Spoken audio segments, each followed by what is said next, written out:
Hello, in today's video, we'll be seeing an example based on chi-square test goodness of fit, in which we'll see how we can fit a Poisson's distribution to the given data. So here's the example. The following mistakes per page were observed in a book. Number of mistakes per page is given as 0, 1, 2, 3, 4 and number of pages are given to us. Then fit a Poisson distribution and test the goodness of fit, which is clearly we can see that this is the example based on chi-square test, as it is mentioned clearly that test the goodness of fit. I have already told you in my previous video related to chi-square test that there will be two types of test, which is one is based on goodness of fit and another one will be based on independence of attributes. So now here, first of all, my first step, which is null hypothesis H naught, you'll write that the mistakes follow Poisson's distribution. And in the alternative hypothesis H1, you'll write that the mistakes don't follow Poisson's distribution. So this is how you'll write the null hypothesis and alternative hypothesis. Then our third step, which is level of significance, which is not given to me in the question, so I'll write it as alpha equal to 0.05 assumption. Then my fourth step, which is test statistic. So in test statistic, first of all we'll need to find the expected frequency using Poisson's distribution. So for that you need to remember some formulas which are related to Poisson's distribution.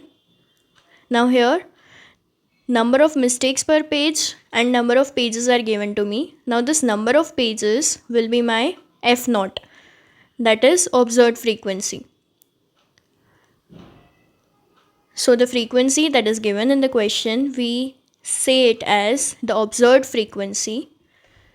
This thing I have already explained in the first video related to chi-square test, so you can watch that. Observed frequency F naught is given. In the first column, I'll name it as number of mistakes.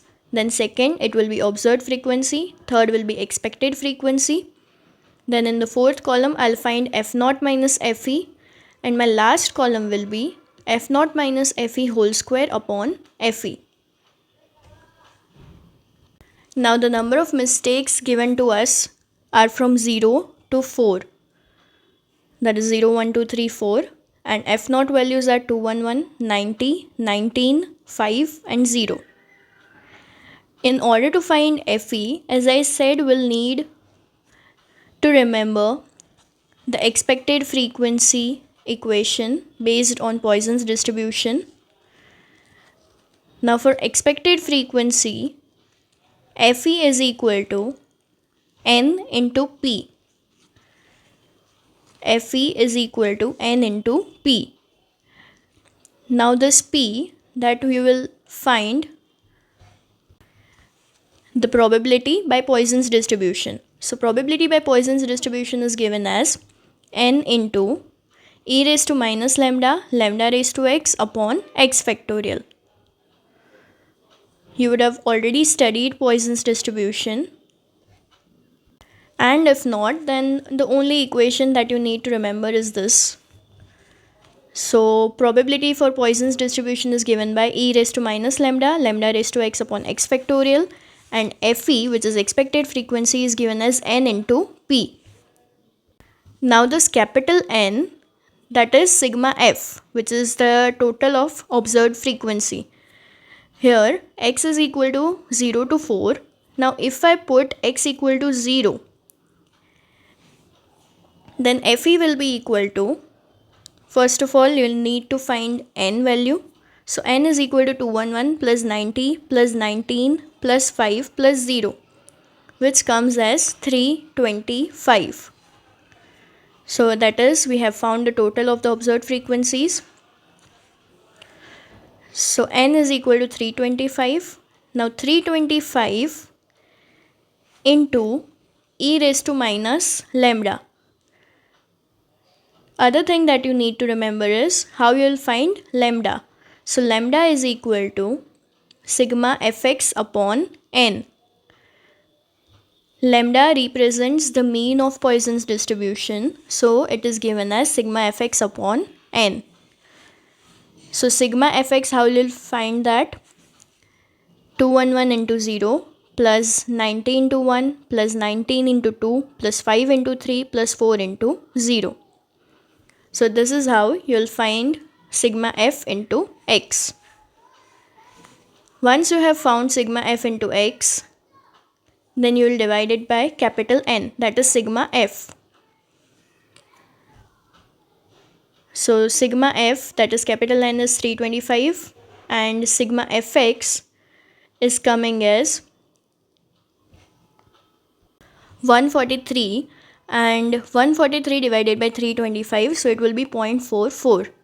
तो poisons distribution की आपको दो formulas याद रखनी पड़ेंगी. एक तो है lambda, lambda is equal to sigma f x upon n होता है, और दूसरा प्रोबेबिलिटी की formula which is e raise to minus lambda, lambda raise to x upon x factorial. जब भी मुझे पॉइजन डिस्ट्रीब्यूशन फिट करना है and I need to test the goodness of fit, तो पॉइजन डिस्ट्रीब्यूशन पे से आती हुई दो ये फार्मूलाज जो है मैंने बोली आपको लैम्डा की और एक प्रोबेबिलिटी की, ये याद रखनी है. बाकी एक्सपेक्टेड फ्रीक्वेंसी फाइंड करना तो इट्स सिंपल कि f e is equal to n into p, मतलब टोटल फ्रीक्वेंसी इंटू प्रोबेबिलिटी होता है.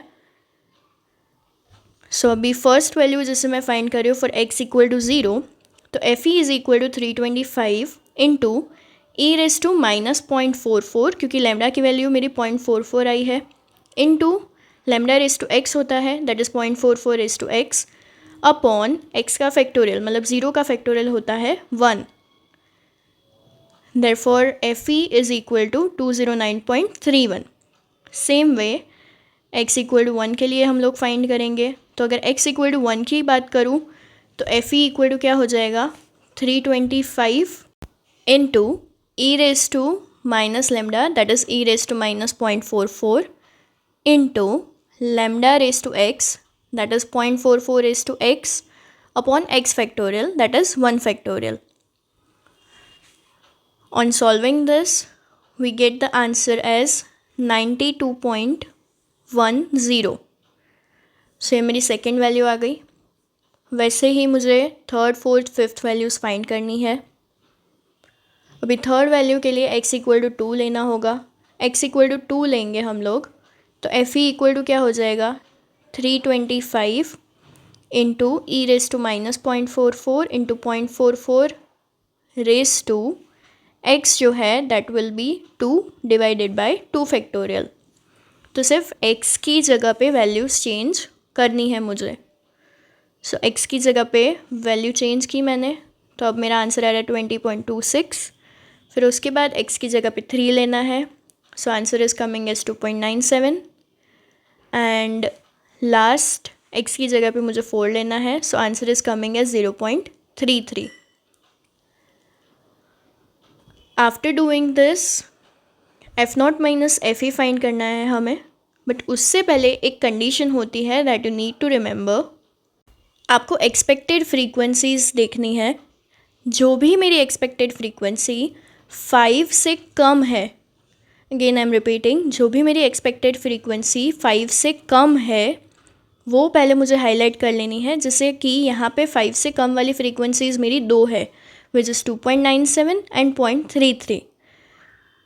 एक चीज़ ये देखी मैंने. अभी दूसरी चीज़ मुझे ये देखनी है कि 2.97 प्लस 0.33 का टोटल कितना हो रहा है, 5 हो रहा है या फिर 5 से कम हो रहा है. तो 2.97 प्लस 0.33 आप जब भी करेंगे तो आंसर क्या आएगा 3.3 आएगा. इसका मतलब टोटल मेरा 5 से कम हो रहा है. फ्रीक्वेंसीज़, एक पहली चीज़ मैंने बोली कि एक्सपेक्टेड फ्रीक्वेंसी लेस देन 5 कितनी है उसे हाईलाइट कर लीजिए. आप पेंसिल से कर सकते हैं बिकॉज़ ये चीज़ें दिखानी नहीं है आपको. जस्ट हम ये जो कर्ली ब्रैकेट करने वाले हैं वो आपको दिखाना पड़ेगा. But what I am saying is कि expected frequencies which are less than 5 वो आपको देखनी है. उसके बाद वो जो फ्रीक्वेंसीज आई आपकी, जैसे कि अगर आपकी 3 फ्रीक्वेंसीज लेस देन 5 है तो तीनों का टोटल करिए. अगर वो टोटल इक्वल टू 5 आ जाता है तो उन 3 फ्रीक्वेंसीज़ को हम ग्रुप कर लेंगे. बट अगर वो टोटल लेस देन 5 आता है तो उससे हायर फ्रीक्वेंसी के साथ हमें ग्रुप बनाना पड़ेगा। जैसे कि यहाँ पे 2.97 plus 0.33 which is coming as 3.3, तो मतलब 5 से कम है मेरा टोटल। अगर 5 से कम है तो उससे हायर साइड वाली फ्रीक्वेंसी के साथ मैं उसको ग्रुप करूँगी।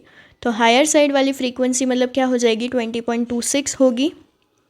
अगर नीचे मेरे पास कोई वैल्यू है, जैसे ऊपर 20.26 है, वैसे ही नीचे अगर मेरे पास 2.97, 0.33 और उसके बाद वैल्यू आ जाती है 12, तो मैं क्या करूँगी कि 2.97, 0.33 और 12 का ग्रुप बना दूँगी। क्योंकि ऊपर और नीचे अगर मेरे पास फ्रीक्वेंसी है तो मैं जो भी फ्रीक्वेंसी की वैल्यू कम है, जैसे 20 और 12 की कंपैरिजन में 12 कम हुआ, तो उसके साथ ग्रुप बनाऊँगी। But only thing you need to remember is कि 2.97, 0.33 उसके नीचे एक फ्रीक्वेंसी है तो वो आप ग्रुप बना सकते हैं, लेकिन 2.97 है और 0.33 है और आप बोल रहे हो कि मेरी फर्स्ट रो में फ्रीक्वेंसी कम है तो मैं उसके साथ ग्रुप बना देती हूँ या बना देता हूँ, तो वो पॉसिबल नहीं होता है। आप या तो एग्जैक्ट ऊपर की वैल्यू के साथ ग्रुप बनाइए या तो एग्जैक्टली वो वैल्यूज़ की नीचे की वैल्यू के साथ ग्रुप बनाइए। अभी इस पर्टिकुलर एग्जांपल की अगर मैं बात करूं तो मेरे पास नीचे तो कोई वैल्यूज़ है नहीं, तो मैं कहाँ जाऊंगी, ऊपर एग्जैक्टली उसके ऊपर की वैल्यू देखूंगी। तो 2.97 और 0.33 विच इज़ कि मेरी एक्सपेक्टेड फ्रीक्वेंसी की value should be greater than 5, तो वो तो 20.26 है, it is obviously greater than 5, तो मतलब मैं इन तीनों का ग्रुप बना दूंगी। अभी हम लोग फाइंड करते हैं F naught minus F E. तो F naught minus F E आप लोगों को कैसे फाइंड करना है, 211 माइनस 209.31 which is 1.69। Then second value की बात करें तो सेकेंड वैल्यू, या तो उससे पहले हम लोग बात कर लेते हैं लास्ट कॉलम की वैल्यू, जो कितनी होगी 1.69 का whole square divided by 209.31 which is coming as 0.0136, या तो हम राउंड ऑफ करके लिख सकते हैं 0.014। सो मेरी फर्स्ट वैल्यू आ रही है विच इज़ 0.014।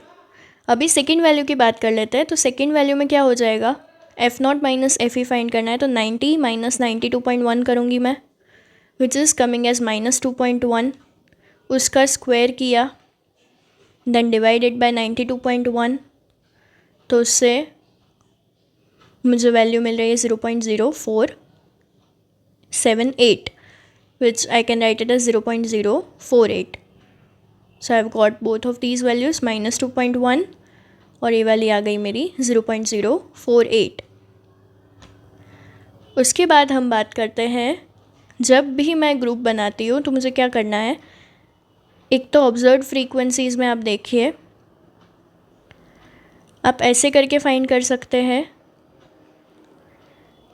19 माइनस 20.26 जो कि आ रहा है -1.26, प्लस कर लीजिए 5 minus 2.97 plus 0 minus 0.33 equal to करेंगे तो 0.44 आ जाएगा। या तो दूसरी मेथड है कि 19 प्लस 5 करिए which is equal to 24 and 20.26 plus 2.97 plus 0.33 करिए विच इज़ इक्वल टू 23.56।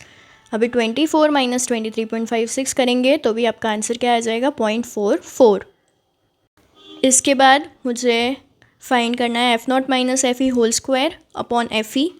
तो F naught minus F E का होल स्क्वायर दैट इज़ 0.44 का स्क्वायर करेंगे और उसको डिवाइड कैसे करना है, तो 23.56 जैसे मैंने अभी आपको एक्सप्लेन किया कि 20.26 प्लस 2.97 प्लस 0.33 वो कितना हो जाता है, it is equal to 23.56।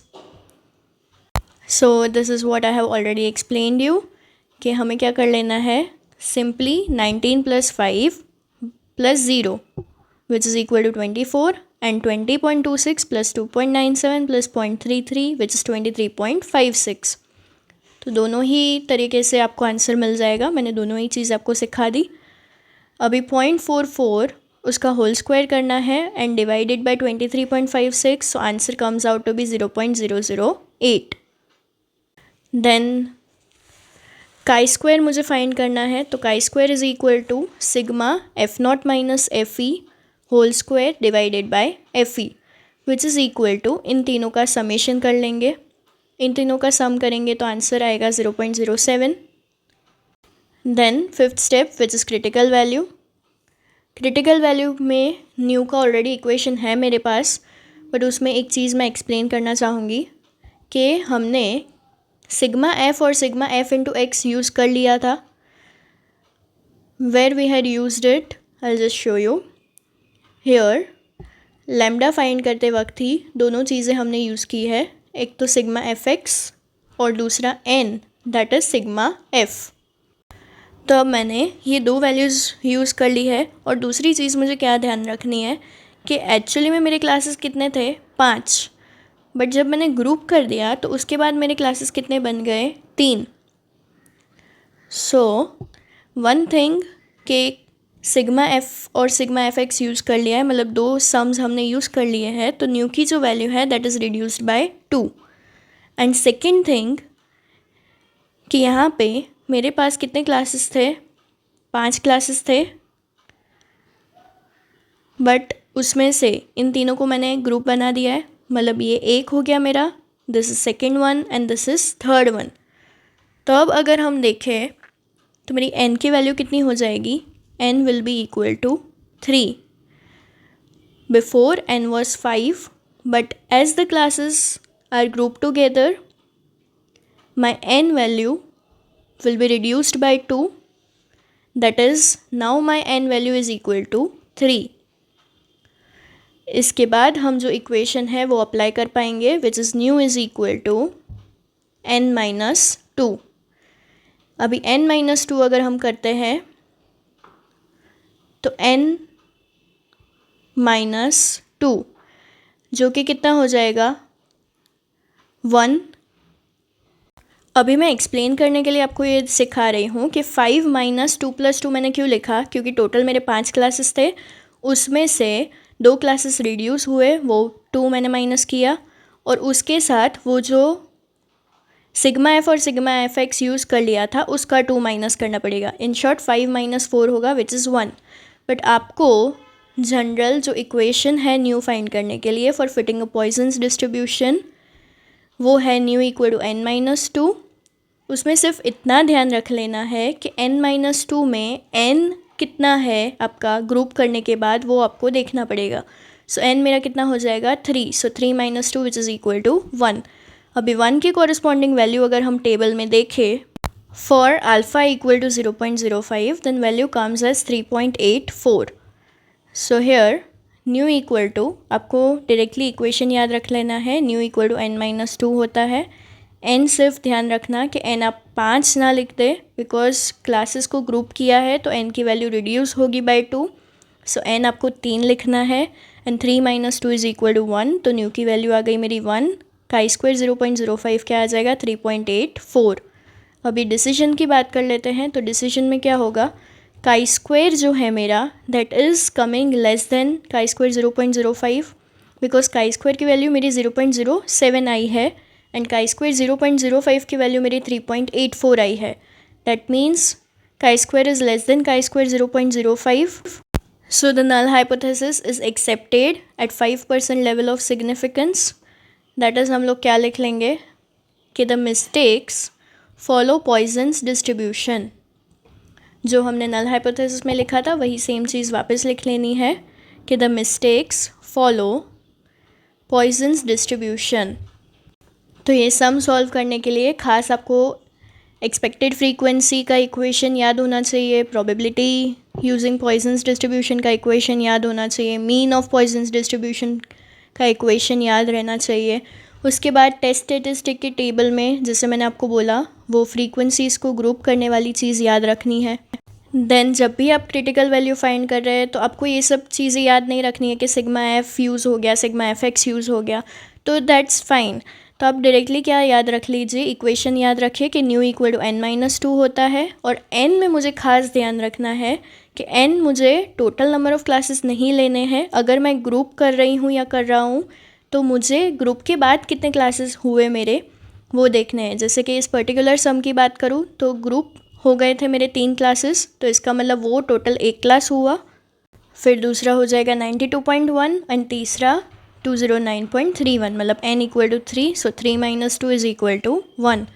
So these are some things that you need to remember in order to solve this example. In the next video, we'll be see how we can fit a binomial distribution. If you're having any doubt related to hypothesis testing, then you can mail me or you can comment. Please don't forget to like the video and subscribe my channel. Thank you.